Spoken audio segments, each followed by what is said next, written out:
All right, just got a package from Misco, MR bows. I believe it's my Tiron. So I'm gonna open it up, string it up, and we'll do the first draw of it, see how it is. I'll also do I'll put on the weight as well on my weight device to see how much it weighs. Yes. Very nice. Okay, the string is here, awesome. The string is here, but I got a second string from the other bow as well that broke. This occurred today. So we can see we did break the bow during practice. So that's good. Yes, what do we got here? All right, so this one says, but we'll weigh it because they always come in a bit different. And I'll be able to tell in the drawer as well. So it says 108 at 28 inches. It's the 50-inch Tiron. Interesting, I like the black wood of this one, so that's the way I ordered it. I wanted the black backing. I've got the fresco tips, and we've got the arrow pass here as well, leather. I like to put some tape on my arrow passes because arrows do tend to eat away at those arrow passes, doesn't matter what bow it is. So I like to put a little bit of tape there, but I'll go get the stringing device and I'll string it and we'll see how we go. Apologies for the poor video angle. I was so excited to string the bow that I messed up the camera work. Let's make sure. Oh yeah, that's nice.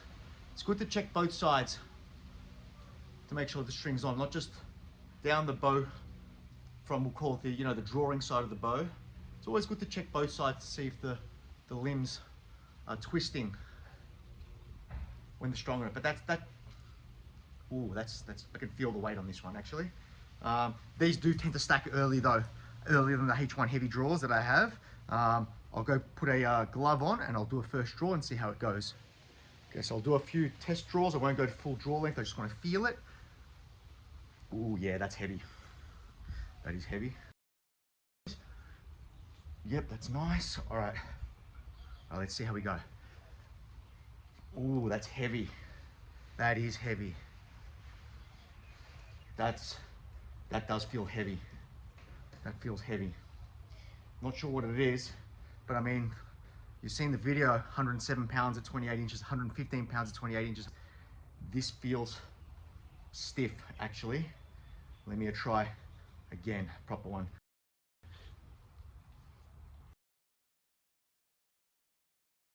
Yes, okay.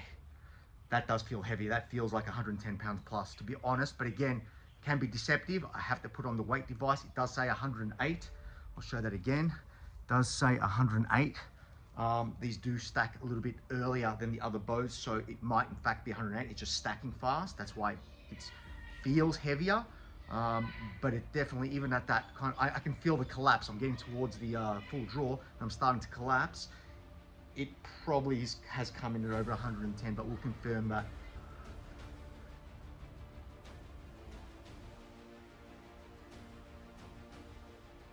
Yep.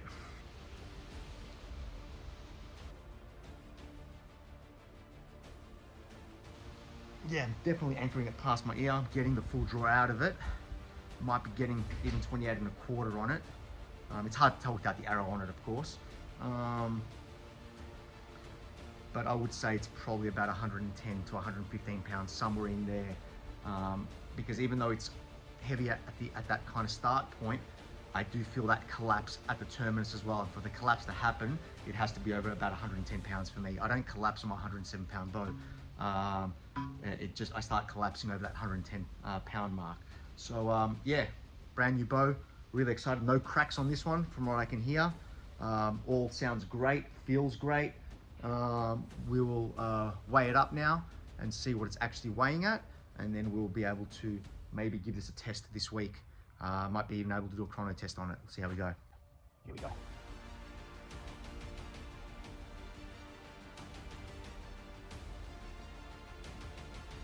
$110. Same as the MR bow before. So I was right, it's slightly over 110 pounds. It definitely felt like it as well. And because this bow does front load more than the H1 bow does, that's why it actually feels a little bit heavier. I am getting it to full draw, even while I have trained today and I'm a bit fatigued. So I think this is going to be an interesting bow to use. So I'll try and get a chrono done as soon as possible on this bow.